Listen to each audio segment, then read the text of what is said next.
శ్రావ్య నీలాంబరి కలిసి ఆడుతున్న నాటకం ఇది. శ్రావ్య నా కన్న కూతురన్న నిజం నీ పెళ్లి టైంకే నాకు తెలుసని ఇప్పుడు నీకెలా చెప్పాలి? అమ్మా, అది నిన్ను అడ్డు పెట్టుకొని నా జీవితాన్ని నాశనం చేయటానికి నీలాంబరి పన్నుతున్న పన్నాగం. నీ ద్వారా నన్ను దొరబాబుకి దూరం చేయాలని ప్లాన్ చేశారు. నీ కూతుళ్ళు నీకు దూరంగా ఉన్నారని వాళ్ళకి తెలుసు కాబట్టి ఆ సెంటిమెంట్ ని వాళ్ళు ఆయుధంగా చేసుకొని శ్రావ్య నీకు దగ్గరయ్యేటట్టుగా ప్లాన్ చేశారమ్మా. లేదు జ్యోతి, తను నా కూతురే అని నాకు నమ్మకం ఉందమ్మా. దీంట్లో వాళ్ళు నాటకాలాడాల్సిన పని లేదు. తను నిజంగా నా సొంత కూతురు కాకపోతే అన్ని కోట్ల ఆస్తుంది నా దగ్గరికి ఎందుకు వస్తుంది? చెప్తున్నాను కదమ్మా, నన్ను నీ ద్వారా దొరబాబుకి దూరం చేసి శ్రావ్య దగ్గర కావాలన్నదే వాళ్ళ ప్లాన్. అయినా నీ కూతురు అయినప్పుడు రహస్యంగా ఎందుకు ఉంచుతున్నారమ్మా? బయటికి చెప్పొచ్చు కదా. శ్రావ్య నా సొంత కూతురని తెలిసిన మరుక్షణం నీ అత్తగారు మాధవి తనని చంపేస్తుంది. అందుకే ఇద్దరం అనుకుని ఈ విషయాన్ని దాచాం. జ్యోతి ప్లీజ్, నువ్వు కూడా ఈ నిజాన్ని ఇక్కడితో మర్చిపో. దయచేసి ఎవరితోనూ చెప్పకు. చెప్తే నా కూతురి ప్రాణానికే ప్రమాదం. నా కూతురికి ఏమైనా అయితే నేను బ్రతకలేను, చచ్చిపోతాను. నీలాంబరేమో ఇదొక గేమ్ అన్నట్టు మాట్లాడుతుంది. శారదమ్మేమో శ్రావ్య నిజంగానే తన కూతురని బలంగా నమ్ముతోంది. ఏది నిజం?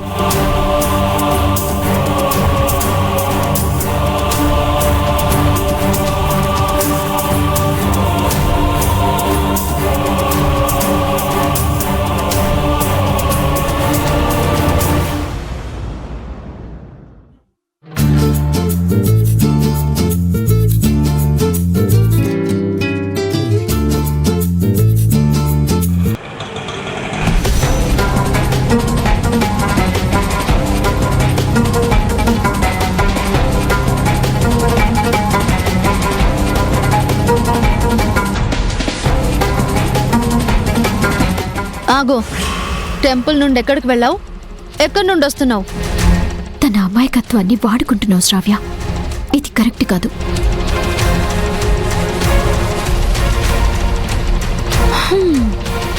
మాట్లాడవేంటి జ్యోతి?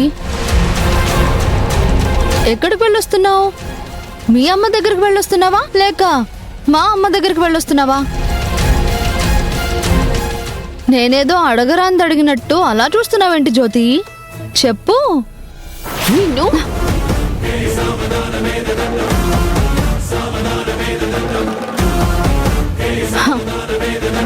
కొట్టకుండా ఆగిపోయావేంటి? కొట్టు. నన్ను ఇంట్లో పెడుతున్న టార్చర్ సరిపోలేదా నీకు? ఇంకా ఏం కావాలి? ఎప్పటి నుంచో శారదమ్మ తన కూతుర్ని వెతుకుతుంది కాబట్టి ఆ బలహీనతని అడ్డు పెట్టుకొని నువ్వే తన చిన్న కూతురివని ఎందుకు అబద్ధం చెప్పి తన దగ్గరికి చేరావు? ఎందుకు అమ్మని మోసం చేస్తున్నావు? ఏం ఆశించి ఇదంతా చేస్తున్నావు? శ్రావ్య, నువ్వు నీలాంబరి చెప్పినట్టు ఆడుతున్నావు. ఆవిడ కుటుంబాన్ని శారదమ్మని నాశనం చేయాలని చూస్తోంది. అందుకే నిన్ను పావులా వాడుకుంటోంది. ఈ నిజాన్ని నువ్వు అర్థం చేసుకోకుండా నీలాంబరి పనిన ఉచ్చులో చిక్కుకుపోతున్నావు. తర్వాత నువ్వే ఇబ్బంది పడతావు. నా మాట విని ఇప్పటికైనా కళ్ళు తెరు. నువ్వు ఈ కుటుంబాన్ని మోసం చేయాలని చూడకు. ఏంటి, నాకే నీతులు చెప్తున్నావా? ఏమోలే, పాపమని ఇంట్లో ఉండనిస్తుంటే నువ్వు నీ లిమిట్స్ క్రాస్ చేస్తున్నావేంటి? నన్నే కంట్రోల్లో పెట్టాలని చూస్తున్నావా? నీ హద్దుల్లో నువ్వుండు, లేదంటే నేనేం చేస్తానో నాకే తెలీదు. నీ బెదిరింపులకి నేను భయపడను శ్రావ్య. నేను శారదమ్మని నా సొంత తల్లిలా చూసుకుంటున్నాను. తనకంటూ ఎవ్వరూ లేక ఒంటరి పోరాటం చేస్తున్నా ఆ మంచి మనిషి అమాయకత్వాన్ని అడ్డు పెట్టుకుని నువ్వేదో ప్రయోజనం పొందాలని చూస్తున్నావు. నీకస్సలు మంచిది కాదు. నేనెందుకు చెప్తున్నానో అర్థం చేసుకో. నువ్వేదో నాకు తోబుట్టువులాగా మంచి బుద్ధులు నేర్పాలని చూస్తున్నావా? ముందు లోపలికి వెళ్ళి నీ పని నువ్వు చూసుకో. ఏంటి గొడవ?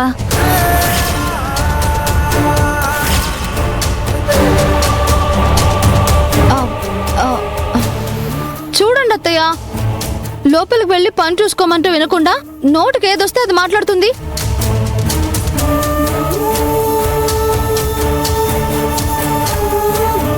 నువ్వెందుకు శ్రావ్య టెన్షన్ పడుతున్నావు?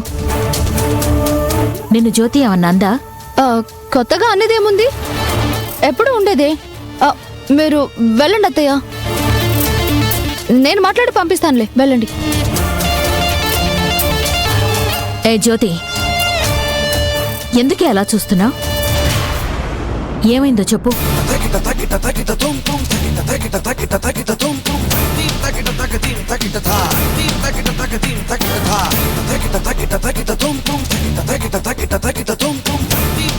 దానికేదో సైగ చేస్తున్నావేంటి శ్రావ్య?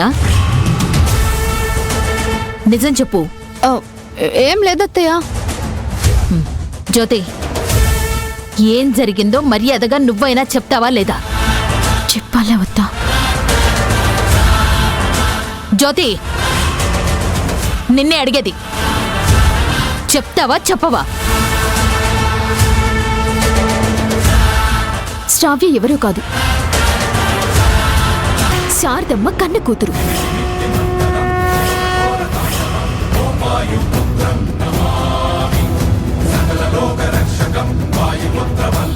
ఏమంటున్నావు జ్యోతి? ఈ శ్రావ్య నా బద్ద శత్రువు శారద కూతురా? లేదత్తయ్య, లేదు. జ్యోతి అబద్ధం చెప్తుంది. నిన్ను ఇందాకడి నుంచి నువ్వు టెన్షన్ పడుతున్నావు. జ్యోతి మాటల్లో కాన్ఫిడెన్స్ ఉంది. నీకెంత ధైర్యమే? మీ అమ్మ నా భర్తని, నా కూతుర్ని చంపింది సరిపోదు అన్నట్టు నువ్వు నన్ను, నా కొడుకుని చంపడానికి, నా వంశాన్ని నాశనం చేయడానికి వచ్చావా? చెప్పు. పెళ్లి పేరుతో నాటకం ఆడుతూ మాతోనే కలిసి ఉంటున్నావా? దాని మాటలు నమ్మకండి అత్తయ్య. నన్నే మోసం చేస్తావా? నిన్ను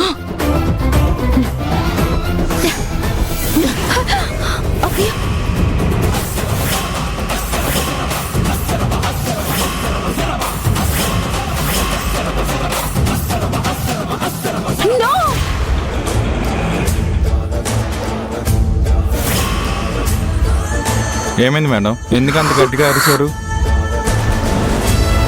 సారీ అన్నా, ఏం లేదు, మీరు పోనివ్వండి. సరే మేడం.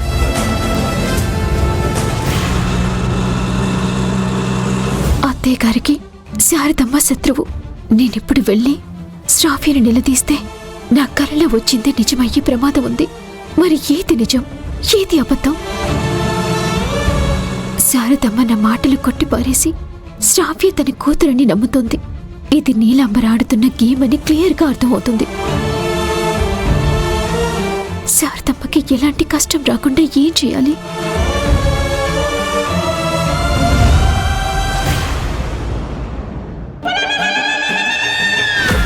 దీపం మార్పేస్తే కోపం రాదా చెప్పు?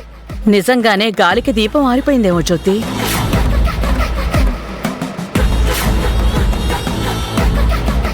జ్యోతి ఎందుకిలా మారిపోయింది? తనకి ఓర్పుంది, అన్నిటికీ సర్దుకుపోతుంది అనుకున్నానే గాని మరి శ్రావ్యకి విడాకులు ఇప్పించే అంత స్వార్థంతో ఆలోచిస్తుందని నేనస్సలు అనుకోలేదు. ఇప్పుడే జరిగిందంతా నీలాంబర ఆంటీకి చెప్పాలి.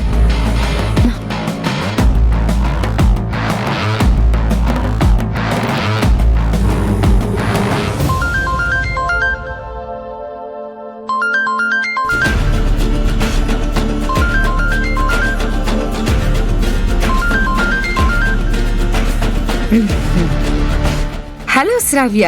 హాయ్ ఆంటీ, ఏం చేస్తున్నారు? బిజీగా ఉన్నారా? ఏం పర్లేదు, చెప్పమ్మా. ఏంటి విషయాలు? మనం అనుకున్న ప్లాన్లో ఏమైనా ప్రోగ్రెస్ ఉందా? సూపర్ ప్రోగ్రెస్ ఉందా ఆంటీ?